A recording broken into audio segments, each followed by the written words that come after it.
Hello. അപ്പോ നിങ്ങളൊരു പുതിയ ജോലിക്ക് വേണ്ടി ശ്രമിച്ചുകൊണ്ടിരിക്കുവാണോ? എങ്കിൽ പേഴ്സണൽ ബ്രാൻഡിംഗ് എന്നതിനെക്കുറിച്ച് നമുക്കിന്ന് സംസാരിക്കാം. ഇത് നിങ്ങളുടെ കരിയറിലെ അടുത്ത സ്റ്റെപ്പ് വയ്ക്കാൻ എങ്ങനെയാണ് സഹായിക്കുക എന്ന് നമുക്ക് നോക്കാം. നിങ്ങൾ ഒരുപാട് ജോലികൾക്ക് അപ്ലൈ ചെയ്യുന്നുണ്ടാവും അല്ലേ? പക്ഷേ എതിർപ്പാർത്ത ഒരു മറുപടി കിട്ടുന്നില്ല. എന്തുകൊണ്ടാണ് ഇങ്ങനെ സംഭവിക്കുന്നതെന്ന് എപ്പോഴെങ്കിലും ചിന്തിച്ചിട്ടുണ്ടോ? ചിലപ്പോൾ അതിന്റെ ഉത്തരം നിങ്ങളുടെ പ്രൊഫൈലിൽ തന്നെ ഉണ്ടാവും. അതെ, ഉത്തരം നിങ്ങളുടെ പേഴ്സണൽ ബ്രാൻഡിംഗിലാകാം. ഇതെന്തായി പേഴ്സണൽ ബ്രാൻഡിംഗ് എന്ന് കേട്ട് പേടിക്കണ്ട. വളരെ സിമ്പിളാണ്.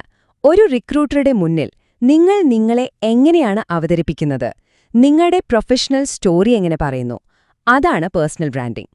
ഓക്കേ, അപ്പൊ നമുക്ക് കാര്യത്തിലേക്ക് കിടക്കാം അല്ലേ? ഒരു കിഡിലൻ പ്രൊഫഷണൽ പ്രൊഫൈൽ എങ്ങനെ സെറ്റ് ചെയ്യാം, അതിനു വേണ്ട 5 സ്റ്റെപ്പുകൾ നമുക്ക് ഓരോന്നായിട്ട് നോക്കാം. ആദ്യത്തെ ചോദ്യം, എന്തിനാണ് ഈ പേഴ്സണൽ ബ്രാൻഡിംഗ്? ഒന്നാലോചിച്ചു നോക്കൂ. 100 കണക്കിന് ആപ്ലിക്കേഷൻസിന്റെ കൂട്ടത്തിൽ നിന്ന് റിക്രൂട്ടർ നിങ്ങളെ എങ്ങനെ ശ്രദ്ധിക്കാനാണ്? അവിടെയാണ് ഇതിന്റെ ഗെയിം. നിങ്ങളുടെ സ്കിൽസും പാഷനും ഒരു സ്റ്റോറി പോലെ റിക്രൂട്ടർക്ക് മുന്നിലെത്തിക്കാൻ ഇത് നിങ്ങളെ സഹായിക്കും. ഈ നമ്പർ ഒന്ന് ശ്രദ്ധിച്ചേ. വെറും 7 സെക്കൻഡ്. അതാണ് ഒരു റിക്രൂട്ടർ നിങ്ങളുടെ പ്രൊഫൈൽ നോക്കാനെടുക്കുന്ന ശരാശരി സമയം. അപ്പോൾ ആ 7 സെക്കൻഡിനുള്ളിൽ ഒരു പോസിറ്റീവ് ഇംപ്രഷൻ ഉണ്ടാക്കേണ്ടത് എത്ര ഇമ്പോർട്ടൻ്റ് ആണെന്ന് നോക്കിക്കേ. അപ്പോൾ അടുത്തത് നമ്മുടെ ഓൺലൈൻ ഫസ്റ്റ് ഇംപ്രഷൻ. ഇതെങ്ങനെ അടിപൊളിയാക്കാം? പലരും അറിയാതെ വരുത്തുന്ന ചില കോമൺ മിസ്റ്റേക്സ് ഉണ്ട്. അതെന്തൊക്കെയാണെന്നും അതെങ്ങനെ ശരിയാക്കാമെന്നും നമുക്ക് നോക്കാം. ഇതൊന്ന് നോക്കിക്കേ. നിങ്ങളുടെ ഹെഡ്ലൈൻ എത്രത്തോളം മാറ്റം വരുത്തുമെന്ന് ഇതിൽ നിന്ന് തന്നെ മനസ്സിലാക്കാം. വെറുതെ ഒരു ബിടെക് ഫ്രഷർ എന്ന് കൊടുക്കുന്നതിനും സോഫ്റ്റ്വെയർ ഡെവലപ്മെന്റ് എൻതൂസിയാസ്റ്റ് പൈത്തൺ ജാവ എന്ന് കൊടുക്കുന്നതിനും തമ്മിൽ എന്തുമാത്രം വ്യത്യാസമുണ്ട് അല്ലേ? രണ്ടാമത്തേത് നിങ്ങളുടെ പാഷനും സ്കില്ലും ഒറ്റയടിക്ക് പറയുന്നു. ഇതാണ് നമുക്ക് വേണ്ടത്. അപ്പോ എങ്ങനെ ഒരു കിഡിലൻ ഹെഡ്ലൈൻ ഉണ്ടാക്കാം? സിമ്പിളാണ്. സ്റ്റെപ്പ് 1, നിങ്ങളുടെ മെയിൻ സ്കിൽസ് ഏതാണെന്ന് കണ്ടുപിടിക്കുക. സ്റ്റെപ്പ് 2, നിങ്ങളുടെ ഇൻഡസ്ട്രി അല്ലെങ്കിൽ പാഷൻ ഏതാണെന്ന് പറയാ. സ്റ്റെപ്പ് 3, ഇത് രണ്ടും കൂടി ചേർത്തൊരു പവർഫുൾ ഹെഡ്ലൈൻ ആക്കുക. അത്രയുള്ളൂ. പിന്നെ ഈ കാര്യങ്ങൾ പ്രത്യേകം ശ്രദ്ധിക്കണം. 1, നിങ്ങളുടെ പ്രൊഫൈൽ ഫോട്ടോ പ്രൊഫഷണൽ ആണോ?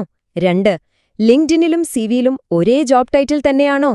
3, ആർക്കും കാണാൻ പറ്റുന്ന രീതിയിൽ നെഗറ്റീവ് പോസ്റ്റുകളോ കമന്റുകളോ വല്ലതുമുണ്ടോ? ഇതൊക്കെ നിങ്ങളുടെ ഓൺലൈൻ ബ്രാൻഡിന്റെ ഭാഗമാണ്, മറക്കരുത്. ഓക്കേ, അടുത്ത പോയിന്റ്. പറയുകയല്ല, കാണിക്കുക. വെറുതെ വാക്കുകളിൽ പറയുന്നതിനേക്കാൾ നല്ലതല്ലേ നമ്മളത് ചെയ്തു കാണിക്കുന്നത്? അപ്പോ എന്താണ് ഈ പ്രൂഫ് ഓഫ് വർക്ക്? സിമ്പിളായി പറഞ്ഞാൽ, ആ ജോലി നിങ്ങൾക്ക് ചെയ്യാൻ അറിയാമെന്ന് കാണിക്കുന്നതിന്റെ തെളിവ്. അത് ചിലപ്പോ നിങ്ങളുടെ പ്രോജക്റ്റുകളാകാം, പോർട്ട്ഫോളിയോ, സർട്ടിഫിക്കറ്റുകൾ, അല്ലെങ്കിൽ നിങ്ങൾ എഴുതിയൊരു ആർട്ടിക്കിൾ വരെയാകാം.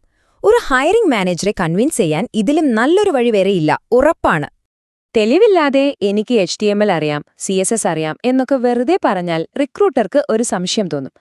അതുപോലെ ഇല്ലാത്ത കാര്യങ്ങൾ പറയുക, അല്ലെങ്കിൽ ഭയങ്കരമായി ഡിസൈൻ ചെയ്ത CV ഉണ്ടാക്കി നിങ്ങളുടെ വർക്ക് തന്നെ കാണാൻ പറ്റാതാക്കുക, ഇതൊക്കെ തീർച്ചയായും ഒഴിവാക്കേണ്ട കാര്യങ്ങളാണ്.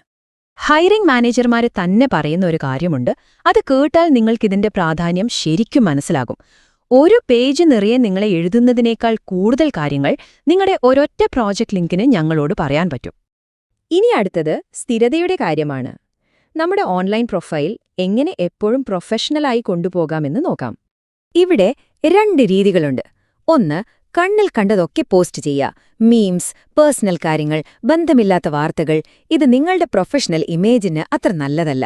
മറുവശത്ത് നിങ്ങളുടെ ഫീൽഡുമായി ബന്ധപ്പെട്ട ആർട്ടിക്കിൾസ്, പ്രോജക്റ്റ് അപ്ഡേറ്റ്സ്, അങ്ങനെയുള്ള തീംഡ് കണ്ടന്റ് മാത്രം ഷെയർ ചെയ്യുക. ഇത് നിങ്ങളുടെ ക്രെഡിബിലിറ്റി ശരിക്കും കൂട്ടും. ഒരിക്കലും ചെയ്യരുതാത്ത ചില കാര്യങ്ങളുണ്ട്. മറ്റൊരാളുടെ പ്രൊഫൈൽ അതുപോലെ കോപ്പി ചെയ്യരുത്. പിന്നെ ലിങ്ക്ഡിനൊക്കെ എപ്പോഴെങ്കിലും മാത്രം തുറന്നു നോക്കുന്ന ശീലം നിർത്തുക. ആക്റ്റീവായിരിക്കണം. കമന്റുകളിൽ പോയി തർക്കിക്കാനോ നെഗറ്റീവ് പറയാനോ നിൽക്കരുത്. എപ്പോഴും ഒരു പോസിറ്റീവ് പ്രൊഫഷണൽ വൈബ് നിലനിർത്തുക. ശരി, അപ്പൊ നമ്മൾ കുറേ കാര്യങ്ങൾ പഠിച്ചു അല്ലേ? ഇനി ഏറ്റവും ഇമ്പോർട്ടൻ്റ് ആയ ഭാഗമാണ്. ഇതൊക്കെ എങ്ങനെ പ്രാവർത്തികമാക്കാം? അപ്പോ നിങ്ങളുടെ ജോബ് സെർച്ചിൽ ഒരു യഥാർത്ഥ മാറ്റം കൊണ്ടുവരാൻ നിങ്ങൾ റെഡിയാണോ?